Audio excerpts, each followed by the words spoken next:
right 6. Into left 6 through dip, don't cut. Keep right over bumper. Right 2. Left 3. Right 4.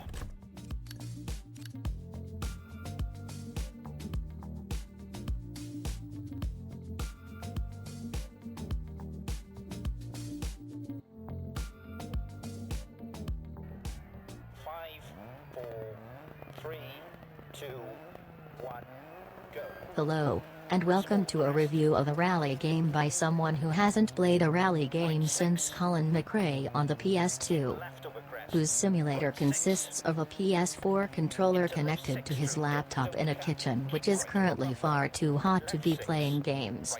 Amazingly, due to falling barriers of entry to video production on the internet, I can give you my pointless review on why Dirt4 is actually a good game. Unless you think you're Sebastian Loeb and own a racing simulator which likely costs more than your actual car. If that does not describe you, and you instead like to play video games shirtless in your kitchen to escape your boring life and job, then boy, I'm gonna put you in the world's biggest echo chamber and confirm your feelings that you totally didn't waste your money buying this instead of Dirt Rally. Right 6.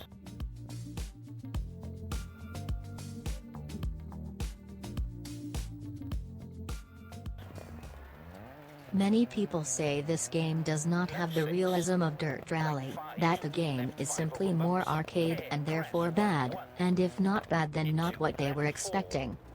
These are all true.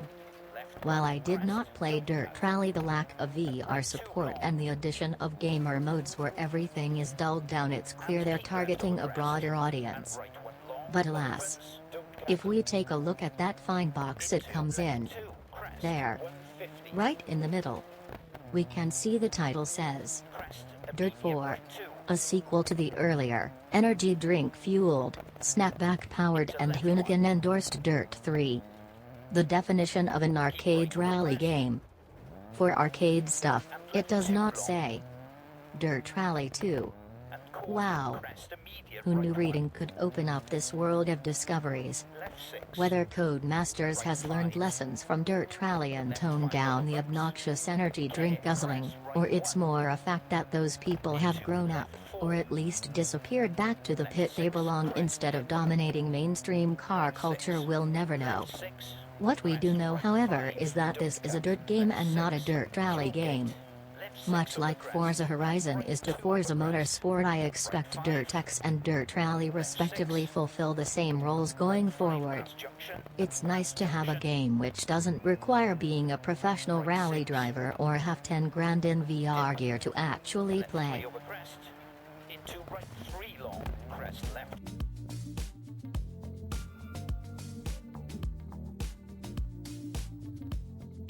No nasty surprises on this track. The most recent racing game I played before this was the Need for Speed reboot. I liked that. I thought it was good and competent if lacking in content. The driving in that game was easy at the points where it wasn't entirely unpredictable and broken. I'll use that as a benchmark. What I wanted out of Dirt4 was a game, unlike Need for Speed, where I would have to actually brake and consider the speed at which I was taking corners, in which the handling would feel like I was being active in controlling the car and not passively swinging the stick from side to side to do big skids for the kids. I got that after graduating Michigan in a little Opel and getting used to the fact that if I didn't brake I would become acquainted with a tree, and if I put the power down too early I'd probably take some poor child's father from them who was happening to stand on a hairpin, open, over crest. I moved on to bigger cars. Each one felt different, from the 306 to the Fiesta, the Cosworth and the Impreza. You could tell they all had different weights and drivetrains, which isn't something you get in more arcade games like Need for Speed. You're active in making car decisions, both in which car you choose for the races and setups you like, as well as actually controlling the car in every corner, bump and water hazard. And if you forgot this, the game very promptly reminds you where you are with a quick visit to an oak tree. That said, all this was manageable on a controller, I picked it all up within a few hours and was whizzing around Wales and Australia, causing soil erosion quicker than you could say increased water runoff. Dirt 4 control-wise is for people who like the concept of a rally game, feeling like a rally driver, without the crushing realization of the fact they're bad at rally games. Now this difficulty can be scaled up or down to find that sweet spot, but it'll never satisfy the keyboard Solbergs out there. But your average guy who hadn't the time or money investment to get to that level? It'll put a right smile on their faces.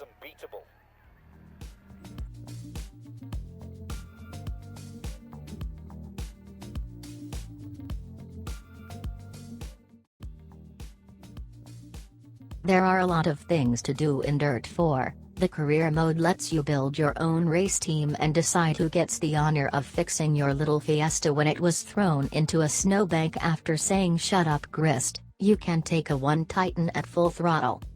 You can also upgrade building and stuff, even though you only get to see the same little boring tent. If I spent 500,000 credits on some new toilet block, I damn well want to see it.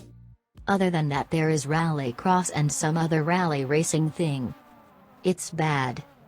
Whoever thought having all the difficulty of rallying with the added annoyance of AI who will slam into you on the final corner causing you to lose was fun should be fired. This anger is only made worse in multiplayer. Like, seriously, I don't care if you're losing, kid, please don't try to ram me off the track because you're bad. Luckily you can play multiplayer time trial rallies online. It's good to race against your friends and find out it's just another thing you're the worst at within the social group. More of that. Because I swear if one more kid in a countryman rams me off this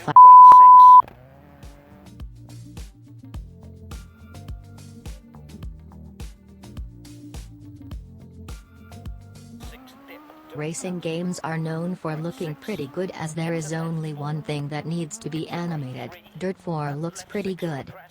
The scenery gets a bit repetitive, but I guess there are just multiple routes through the same area. At least that's what the Codemasters PR person told me. Should really level them up. Honestly. Spain and Wales really stand out as being really pretty. The car damage is good. The way that wing flies off the Cosworth when I rolled it down the side of a Welsh mountain really got me. On the downsides, the ground textures are a little flat for a road, which is supposed to scrape my skin off if I fall out my car at 50 miles per hour, but I can get over that. Also, I swear I've seen 20 spectators wearing the same thing. They must be really embarrassed. One is bad enough, but imagine going to such a sartorial event as the NSD Side Amateur Open event and be wearing the same shirt as 20 other people. Awkward. The sound is really good though. It's all like blah papa blah blah papa blah. Yeah, just like that. Sounds good. Really good.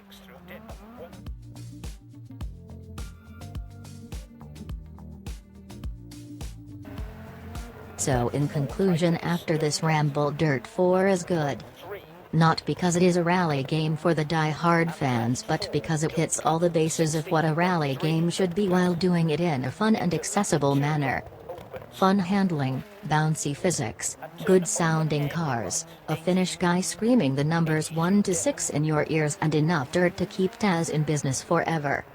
You can play it with a controller, you can play it casually with a wheel. It can make anyone feel like Tommy Mackinnon.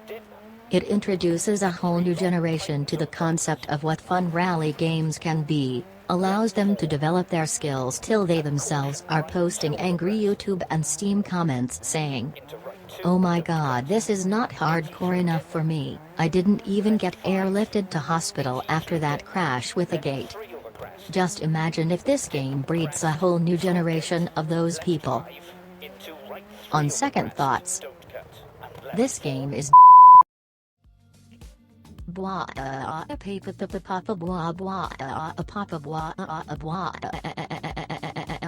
blah papa blah blah papa blah blah paper papa blah blah papa blah blah